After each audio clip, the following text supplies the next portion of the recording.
Sir ఇప్పుడు ఈ ఉష్ణోగ్రతలకు సంబంధించి ఈ వేసవి మొదటి వారంలోనే ఇంత మేరకు మార్పులు, చేర్పులు కనిపిస్తున్నాయి. సో, ఎలా ఉండబోతోందని చెప్తారు? మనకి మార్చి, ఏప్రిల్, మే నెలలో యాక్చువల్‌గా వేసవికాలంగా పరిగణిస్తాము. ఇది అలాగే మనకి ఈ మార్చి మొదటి 2 వారాల్లో టెంపరేచర్‌లు గ్రాడ్యుయల్‌గా చాలా ఎక్కువ పెరగడం జరిగింది. సాధారణ స్థాయి నుంచి 2-3 డిగ్రీల వరకు కూడా పెరిగి ఇంచుమించు 40 డిగ్రీలు వరకు కూడా పలు ప్రాంతాల్లో మనకి ఫస్ట్ 2 వీక్స్‌లో టెంపరేచర్‌లు పెరగడం చూసాము.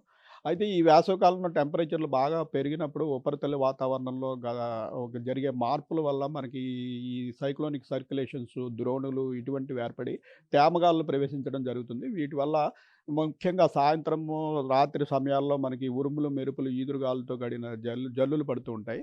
ఇటువంటి సిట్యుయేషన్ మనకి మార్చి 16 తారీఖు నుంచి ఇంచుమించు ఈ రోజు వరకు కూడా అడపాదడపా ఎక్కడో అక్కడ ఈ ఉరుములు, మెరుపులు, ఈదురుగాలులు, జల్లులు పడటం వల్ల టెంపరేచర్స్ అయితే మొత్తానికి మనకి నార్మల్ స్థాయి కంటా 1, 2 డిగ్రీలు తక్కువగానే ఉండడం జరిగింది ప్రస్తుతం.